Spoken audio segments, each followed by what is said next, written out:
we'll go down a number before we go into a number. Mm-hmm. Even when Bob was gone, you know, we was four for a long time.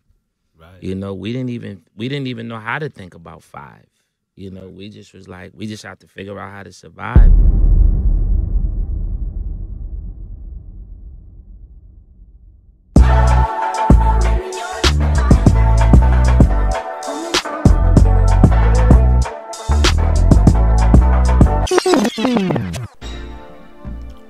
What's up, YouTube? Back at you with another video. If you haven't already, check out my video essays on Ralph Tresvant's Living in a Dream, Bobby Brown's Mystical Magic, New Edition's Tender Love, Every Little Step, as well as the album retrospectives on Candy Girl, New Edition, All for Love, and King of Stage. In each video, I dive into interesting details not commonly known about New Edition. Their third album, All for Love, marked the beginning of a new chapter in their career. Financially plagued by an inadequate production deal, as well as the increasing tensions with Bobby Brown, who would begin rebelling against the group's management. The culmination of these underlying issues resulted in New Edition parting ways with their management and Bobby. Radical changes that would bring the group's future into question. In this video, I'll be discussing the history leading up to and slightly after the Under the Blue Moon album. While you're here, be sure to hit the like and subscribe button, and without further ado, let's get into it. Bobby's 20-minute performance of Mr. Telephone Man in Oakland, California effectively ended his tenure with New Edition. At the behest of their managers, the group voted Bobby out. Votes that were motivated by fear that their public image and career would be put in jeopardy if a decision was not made. Unsure of the group's future, Ralph Tresvant would approach Bobby and offer to leverage his position as lead singer in order to force their management's hand. At the time, Bobby had already been offered his own deal with MCA.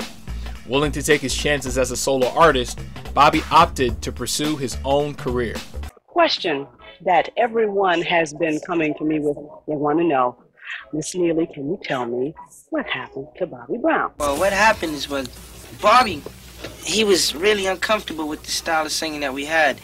He wanted to get into something where he could be himself and be comfortable at the same time. Will you audition a new member? We'll stay as a four for a while, but in my eyes, Ronnie, I don't feel that there's anyone out there that could ever take Bobby's place. Following that, New Edition would also seek to be released from their deal with Jump and Shoot Productions. However, New Edition was still contractually obligated to record one more album under their banner. In order to secure a record deal directly with MCA, the label would buy New Edition out of their contract with Jump and Shoot, an arrangement that would garnish most of their profits from their next album and tour in order to pay back their debts. The impetus for their next album would come in the form of the group's appearance on the soundtrack for the classic film Karate Kid Part 2. Released on June 20th, 1986, it featured Earth Angel, a cover by New Edition. The song's success sparked the idea for an album totally comprised of late 50s and early 60s doo-wop covers. A safe choice, given the transitional period New Edition was now in. Officially a quartet, work would begin on their next album. Veteran songwriter and producer Freddie Perrin will be brought in to produce 9 of the 10 songs on the album.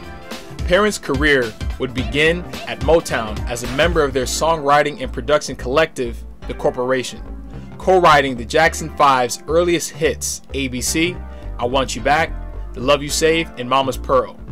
In 1975, Perrin would write and produce hit songs for The Miracles, Do It Baby and Love Machine.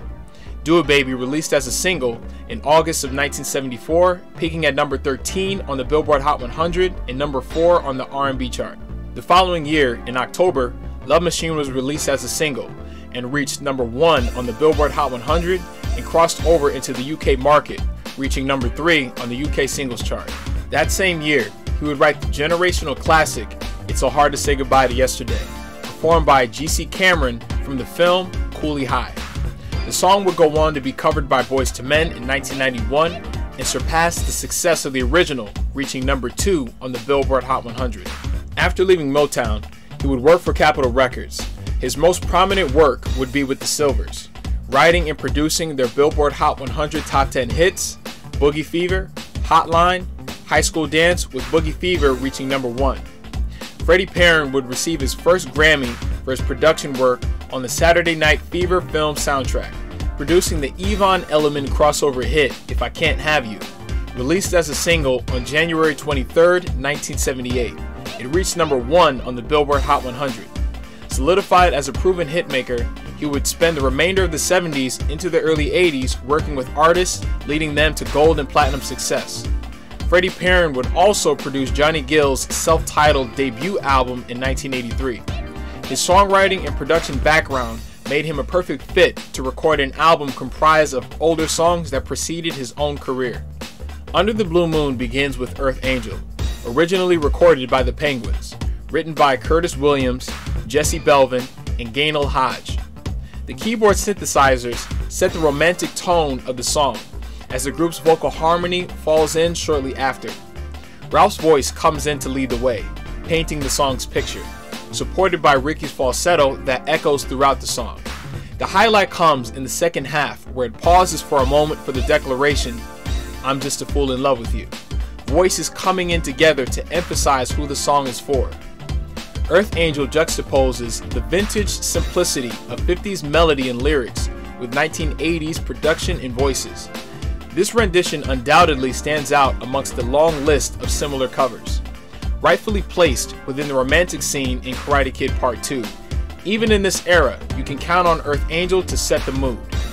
Released as a single on August 23, 1986, and peaking at number 21 on the Billboard Hot 100 and number 3 on the R&B chart, making it the album's most successful song and the one most commonly associated with it. The music video does well at capturing what a night out in 1986 would look like, as New Edition vies for the attention of a group of girls at the movies. It's up to the listener which time period they wish to jump back to with this song. Rick, want to get back to our notes while you take the lead? 1, 2, 3. Earth angel, will you be mine, my darling dear? Can I see you, girl? Love you all the time. Earth Angel is followed by A Million to One, originally recorded by Jimmy Charles and written by Phil Medley. The song starts off with Ralph holding a note that drops into the keyboard melody similar to that of Earth Angel. Ralph sings about an unsupported and downplayed love with lyrics, "A million to one, that's what folks think about this love of ours. They say that our love will fade like yesterday's clouds. They're betting everything that our love won't survive. They're hoping in time we'll forget each other's lives." The message is as lighthearted as the melody, continuing, "But we'll forgive them because we love them," after all that's said and done. Ralph's repeating of the song's namesake is held up by Ricky's signature falsetto that adds extra substance to the song, taking special note to the song's ending. The album's pace goes up a few notches with Duke of Earl, beginning with fanfare-like instrumentation. Introducing the Duke of Earl in all of his lyrical splendor. "You'll be my Duchess, Duchess of Earl. We'll walk through my dukedom, and a paradise we will share." The catchy repeating of the song's title is the hook that will make listeners want to sing along. Much like the performers of the song's era, Ralph takes center stage amidst the background harmonies.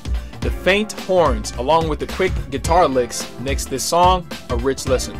Hey There Lonely Girl, in my opinion, is the song's true standout and my personal favorite. A classic hit by Eddie Holman and written by Earl Schulman and Leon Carr. Lonely Girl begins with sounds that cascade and subside to make way for Ricky to make his long overdue arrival on a song led entirely by him. Ricky's voice is tailor-made for the song and its subject matter. Emphasis is placed on the second chorus in case the lonely girl in question wasn't paying attention, with his strongest display of vocals up until this point.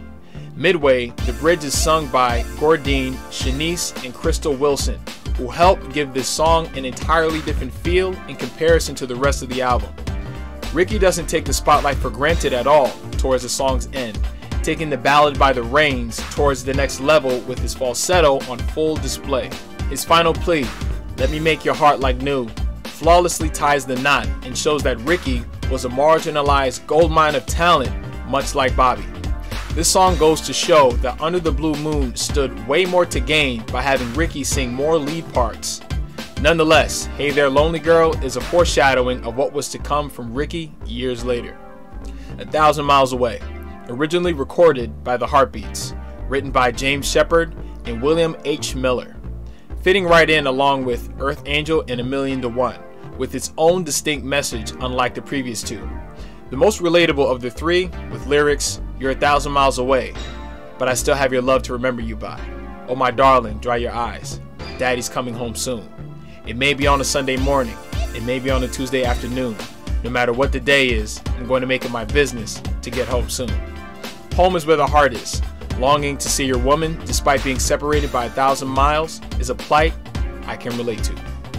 The background vocals keep the song running smoothly, true to the album's intentions, with doo-wop ad-libs and baritone vocals commonly heard amongst singing groups of the 50s. 1,000 Miles Away is the quintessential love letter, ending with a tender outro wrapped in a smooth vocal harmony, not complete without Ricky's lofty contribution. An ending that invokes the image of a moonlit evening. The album's tone remains consistent as it segues into What's Your Name, written by Claude Johnston and originally recorded by Don and Juan. The song makes a genuine effort to find out the name of the woman whom it's directed at. Ralph's lead and background vocals are stacked together, right at home with the sound listeners have been accustomed to thus far. Precisely at the middle of the song, a saxophone solo comes in to further convey the romantic feelings of the lyrics. The rarity of finding a woman with personality and charm. With Ralph monologuing, "What's your name? Is it Taffy? Because you're so sweet. It's Angel because you look so heavenly. It's gotta be Bunny because you're so cute and cuddly." Pickup lines that might hold up in this day and age under the right circumstance. The seventh song on the album, and its third standout, Tears on My Pillow, written by Sylvester Bradford and Al Lewis, originally recorded by Little Anthony and the Imperials. Despite the similarities in production, each song makes up for it with their own distinct lyrical content. Tears on My Pillow laments about past heartbreak. "You don't remember me, but I remember you. 'Twas not so long ago, you broke my heart in two. Tears on my pillow, pain in my heart, caused by you. If we could start anew, I wouldn't hesitate. I'd gladly take you back and tempt the hands of fate." The greatest form of homage is achieved by including the original, Little Anthony, who makes an appearance in the middle of the song and steals the show with his voice leading the group's harmonies. A pause in the song occurs where the voice of yesterday meets the voices of today, Ralph mimicking Little Anthony's vocal run and the group's brief return to a 5-part harmony. Anthony leads the song until its end. Tears on My Pillow was released as a single on January 31st, 1987, and peaked at number 41 on the R&B chart.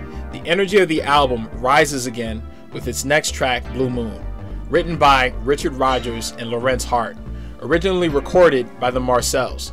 Blue Moon, the absence of love, and Ralph yearning for someone he could care for under the blue moon. Blue Moon, you knew just what I was there for. You heard me saying a prayer for someone I could really care for. The stark contrast to the love ballads the album primarily consists of, also standing out with its rhythmic scatting. Since I Don't Have You, written by Joe Rock, Jim Beaumont, and the Skyliners, and also recorded by the latter. The song is the most melancholy song on the album, sadly expressing, "I don't have happiness, and I guess I never will again.